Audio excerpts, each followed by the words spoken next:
Sit back, relax. It's a musical chat. We can all get along if we just sing this song, This Versus That. Welcome back into another edition of This Versus That, where we break down some music about what it was like, what happened, and what it's like now. This is your host, Michael Leopold. And that, my good friend over there, is your other host, Bill Forness.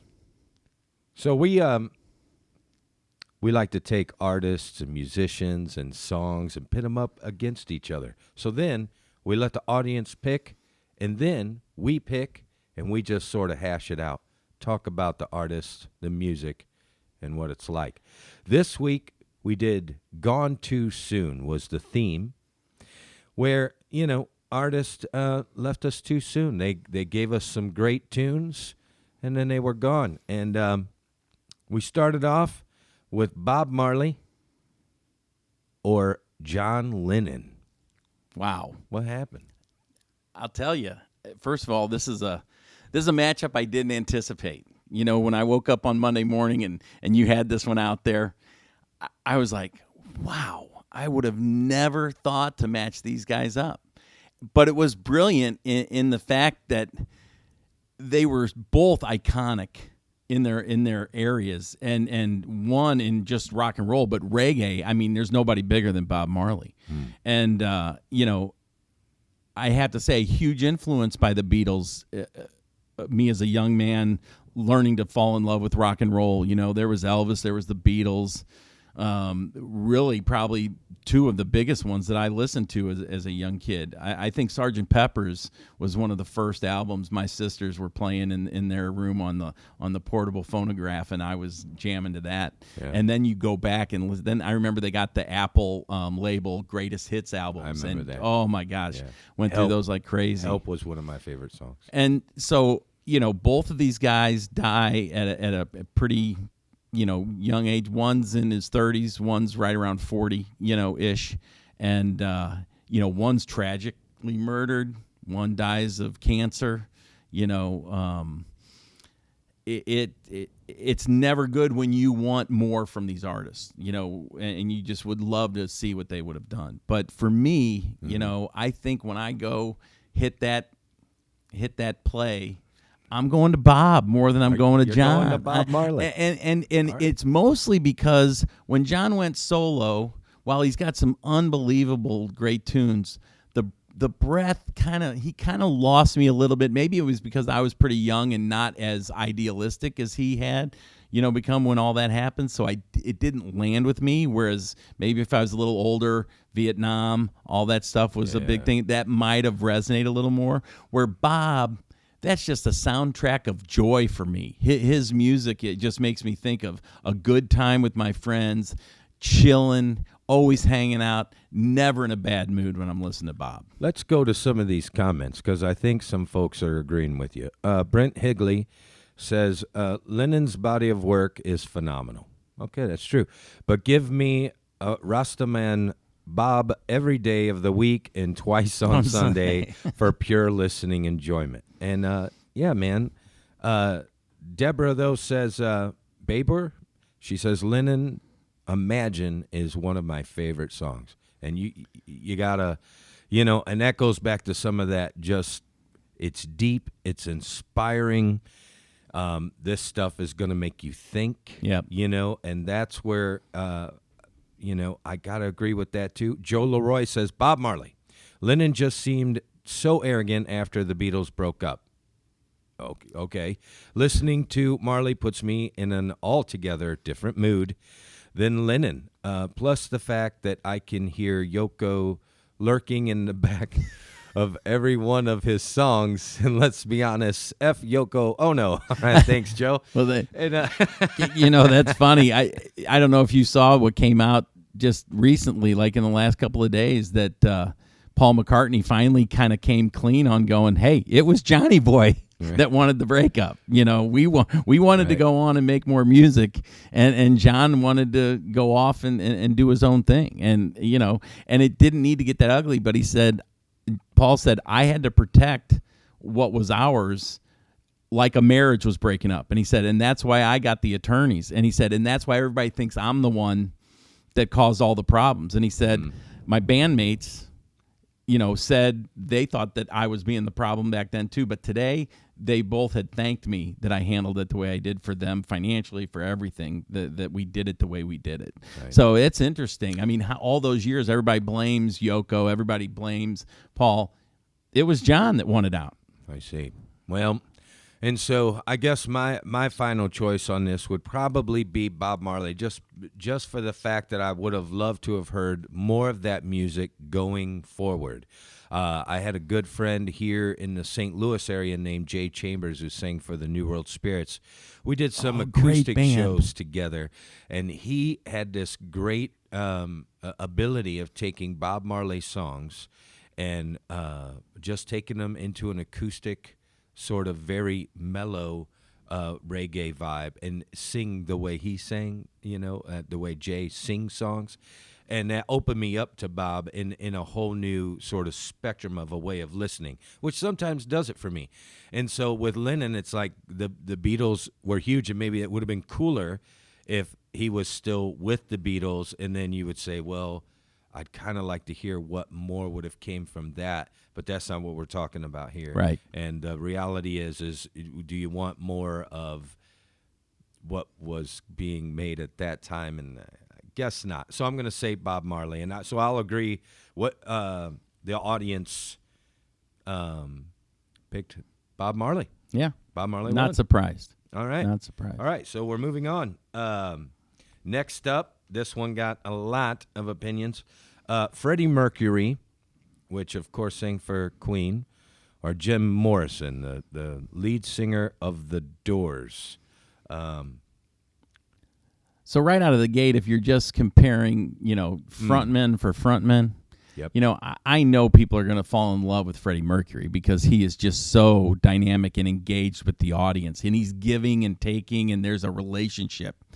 Where Jim's a little more introspective, a little more like a poet, kind of shy on stage, going totally into himself. It's almost all about him and what he's vibing and how he's feeling, and he's taking people on that journey if they want to go. Very much like an acid trip, which we all know he was pretty big into. Yeah. Funny, Jim was a member of the 27 Club. Yeah, the 27 Club, where a lot of these artists have checked out at that age, and we'll get to a couple more in this list today. But, I think, we got to see Freddie for quite a bit longer. Right. He made it, into his 40s. Yeah, I'm not sure of the age. And we got a lot from Queen, and I enjoyed every moment of it. We didn't get as much from the Doors, man. And Riders on the Storm, for me, was just the tip of the iceberg of where they were headed. And that song, still today, for me, when I hear that beginning, that opening, and his voice, that deep, oh my gosh, I would love to hear more from the Lizard King, for sure. All right. So definitely the audience chose Freddie Mercury. Yeah, and I'm not surprised. He's beloved. Yeah. And, let's see, Alex Cannon said, as a front man, Freddie hands down. It's hard to even picture Morrison trying to pull off anything like Radio Gaga at Wembley. Of course. He's not. Right. He's not going to do that. Like you just explained, it's two totally different front men. Yeah. Completely different. I wish, and I'll say that if there were two bands I would have loved to have seen live, these two would have been at the top of the list. For two totally different reasons. Two totally different reasons. Yeah. I'm going to go with you, though. We're 2 for 2. I'm going to go Jim Morrison, too, because I really wondered, what if he would have cleaned it up? What if they would have got in with some producers and, some miraculous albums, 4 or 5 more albums. Right. I would have loved to have heard what would have came. Well, and he wasn't the only writer. Light My Fire wasn't him. No. There was some talent in that group for sure. Yeah. And absolutely would have loved to have seen. I do like the mystique of the Jim Morrison story. Yeah. But man, as a fan, they had that kind of bluesy vibe too that I really dug. I definitely, there were so many directions they could have gone. Yep. But let's move right along. This one, not too much action on, but hey, still very tragic. Selena or Aaliyah, and the audience. I've got Selena by 1. Who do you got? I had no context of Aaliyah when you put that one up there. I had to go seek it out. I went and watched a couple of videos. I did the same with Selena. I had a sense of Selena because I saw the movie, with J-Lo, and so that gave me a little more background there. So I felt like I knew her a little better.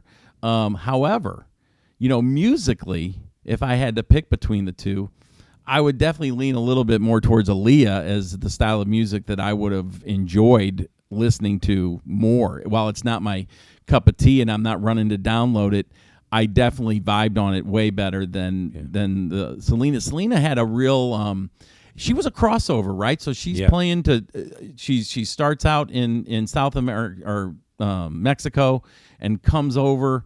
And she's American growing up as a kid, but her family's from Mexico. She gets big in kind of that crossover, and it had a folksy kind of Latin vibe, but you could hear undertones of like trying to be towards Whitney Houston almost, a Latina version of that.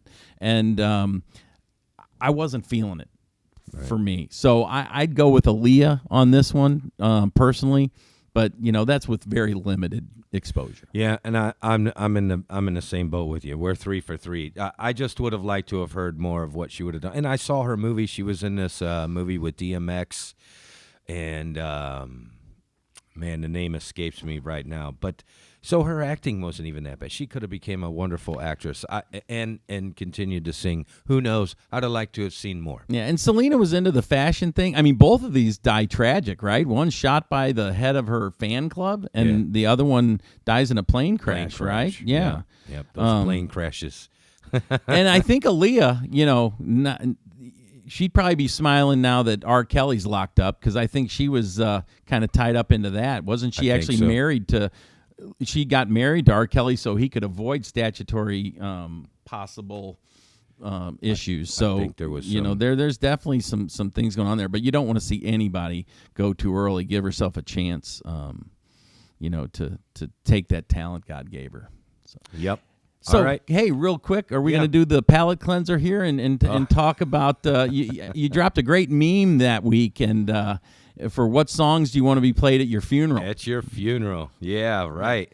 Tell me you haven't thought about that. I've thought about it for sure, but it's always with me. Honestly, it comes down to my mood that week.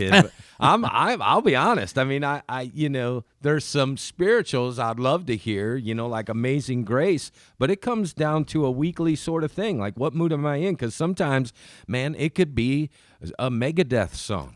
Or it's gonna be Tool, or you know what That's I mean, so or it's something nice and sweet. It's something from Michael Jackson. I don't know. No, that's all fair. It's funny because obviously, I have faith in my background, growing up and as an adult, and so there are some hymn classics that I absolutely want played at my funeral. But when I'm thinking about this, I'm thinking about what popular music do I want played, right? And so my kids, I have 4 of them, know, so my wife won't forget what 3 songs I want played. I want played one on the way in, one in the middle, maybe during communion, and then one on the way out the door, right? Okay. So on the way in, for me, it's got to be I Still Haven't Found What I'm Looking For by U2. That is a gospel song, and it is that I still haven't found what I'm looking for. While I'm on this earth, it's like I'm searching and searching and searching for that purpose, that meaning, that relationship with my higher power or whatever it is. And it's achieved when I get to move on to the next life. So that's kind of there's an irony to it a little bit, that while you're here on this earth, it's just that constant searching and searching for more knowledge, more spirituality, more. So that's why I like that song. And then Love's Recovery by the Indigo Girls. That one just is about, for me, what this whole life's about is love and love and lost. How love can be recovered, how we can make amends, how we can look back at our life and really appreciate the mistakes that we made, and how that took us on a road that we wouldn't have seen some of the things we've seen if we didn't screw up like that, and so that's all part of the story. And then lastly, it's for me the Beach Boys and the Wall of Sound doing God Only Knows. That is just, I want everybody smiling on the way out, and I want to know everybody know that, pretty much for me, and I know this song isn't necessarily about that, but I wouldn't be anything without my Maker and without that all the gift of grace that I was given. And so that's why that song out the door. Let's throw some of these other folks who put theirs out here so that right we can on. hear. Gina Hart, Joe Diffie, prop me up beside the jukebox when I die. I love Gina. I love that one. Michael Myers, Man in the Box by Alice in Chains. Some folks got funny. Yeah. Tammy Jones said Over the Rainbow by Judy Garland. That's Andy wonderful. Smith has You're Next by Jimmy Witherspoon. That's a good one. That's good. And I still, I think, Joe Leroy said Landslide by Fleetwood Mac. Now, that would be kind of nice, you know. Absolutely. I like Nights in White Satin. You have told I really me that. Do. That yeah, one, I really do, man. I powerful. I want the big, powerful vocals. Right on. Sometimes, Right on. I don't know. I like Tom Lombardo with You Can't Always Get What You Want, which obviously that's a classic. But then after that, One Step Beyond by Madness. I mean, just brilliant. That's great. All right. Well, All right. perfect. Let's move on. We got the next matchup was between Patsy Cline or Otis Redding. Dude, what do you think? who won this? I think this was maybe the toughest one for me, because I love both these artists. Yep. And they, oh my goodness, I mean, both plane crashes. So I thought that was kind of. I don't even know if you thought about that when you paired these up, sure that didn't. they died in the same way.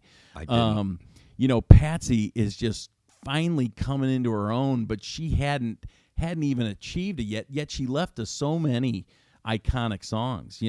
For me, Walking After Midnight is my Patsy song. I mean, I love Crazy, and I love all the other, but Walking After Midnight is when I think of her, that sway. It's almost like a waltz at night, kind of a thing. I just dig that whole vibe, and it's got a little swing to it. Yeah. I like Fall to Pieces. That's right on. That's my number. And Otis Redding, I mean, what a light and a flash across the sky and then gone. I mean, this guy, I don't know that there's a song that he let out that isn't a classic instantly. Still played in movies, still referenced, still copied, still played. Mr. Pitiful, Try a Little Tenderness. That's my favorite. Mr. Pitiful. Take Me to the River. You know Yeah, what I mean? that's right. He has got. How can one guy so briefly deliver so many just unbelievable tunes? So, Who do you got? I got to go for me, Patsy, in the end. It's got to be Patsy. Yeah. See, I'm going to agree with you, too, because I got to say that I think we got a lot of good work out of Otis Redding. And not to say that it wouldn't continue to be good. So that's tough to think about. But Patsy Cline, it seemed like there could have been a whole lot more. Well, he was like Babe Ruth. I mean, he crushed just about everything he did. So what was there left to do? It was really good. I mean, there was a lot there, and like you say, a lot of folks are still covering it, doing it their way even, and so that's, to me, is very much the definition of a timeless song when people can just do it in other styles. And so even though Patsy Cline was definitely, man, that's tough, man. I'm is. almost talking myself right out of it. Right, I'm almost right. talking myself out of it. It was hard for me to pick one here. man. It really was. Yeah, that's hard to But say. I think I'm with you in the sense that she had more to learn and more to grow, maybe, and so there was a lot of opportunity, and that's not that I'm no disrespect to Otis, who I'm sure would have just delivered as many powerful songs and new hits as he went along, but man, hard. That's a tough one. I agree with you. It's the toughest. Yeah. And then the last one of the week we had Janis Joplin or Jimi Hendrix. Wow, what'd the folks say? Do you know? Yeah, I think that Jimmy gets this one pretty big, but there's no disrespect to Janis because I know we've got Janis in another episode where she gets a lot of props, Right.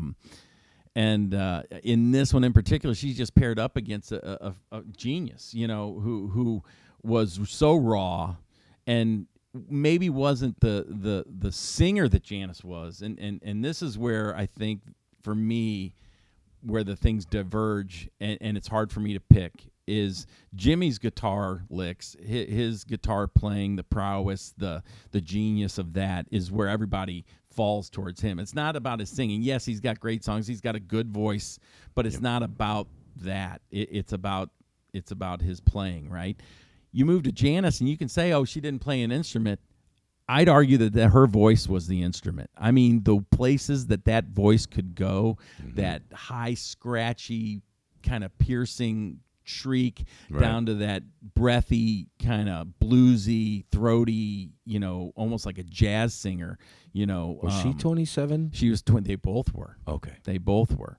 So both substances, lead to the demise, and very unfortunate. And I think they only died. It was a month apart. One was September, one was October of the same year, and so they were in lockstep. So heaven got lucky that day. Wow. There's a jam session going on. Absolutely. So at the end of the day, who do you got? I mean,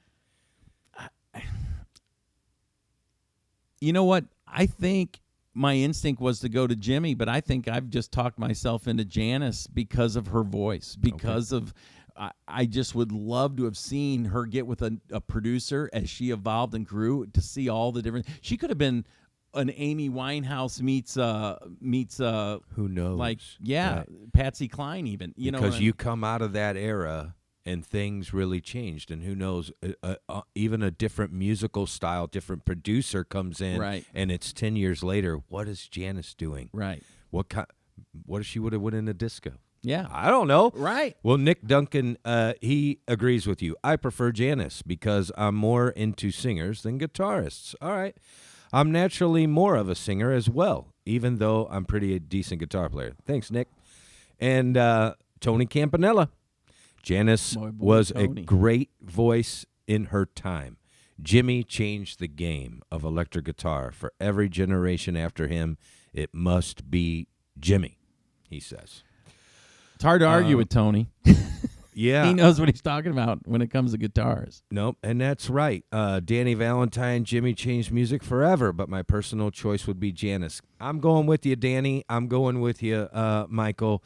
And Nick, man, I'm going. I would have, because here's the thing. So he did change the game, and I am a guitar player, and I definitely am blown away by his guitar playing. Do I think that he would have continued to go into so? Let's say it's 10 years later. What's he doing? Probably I'm going to say some of the same stuff. Guitar playing skills. They kind of get to a place, and there they kind of are. I don't know what else you're going to do. I mean, I understand you're playing the guitar behind your back, you're playing with your teeth and all, and that kind of thing. I just don't know. The licks were cool, don't get me wrong. But Janis, the voice, I wonder where it is 10 years from now. That's just me. I would have liked to have seen where both would have went at the end of the day. But I think it would have been interesting to see Janis go into a different style of music. Where would her voice have lended to? Because the screaming and stuff ends the older you get, right? And all of a sudden you're in your realm, you're in your wheelhouse. And what would the songs have sounded like? I don't know. It's funny. One last one from one of our fans out there, Gary Huddy. he said, just listen to Marcus King, and you can have a little of them both in a really cool guy that's alive. Marcus King, he's good. That's He good. is. If you haven't heard Marcus King, folks, get out there and check him out. He's a new guy blowing up. I had never the heard of touring. him. I turned him on, and all my friend Tony Campanella Yep. told me he saw him when he went to see Chris Robbins with Black Crowes doing like a solo thing, and he had this kid playing with him, and he was like, he said, I stopped in my tracks. I'm like, who is this? And he's unreal. I turned him on even to my daughters, and they love him. So, that says a lot when it hit those generations. Yeah, So cross generations. Absolutely. Folks, that's the end of this week's. Make sure you catch us on YouTube and Anchor And Spotify. Right. We're moving on up, to the city. to the city. Hey, man, thank you all for joining us once again, and we'll see you next time on This versus that. That.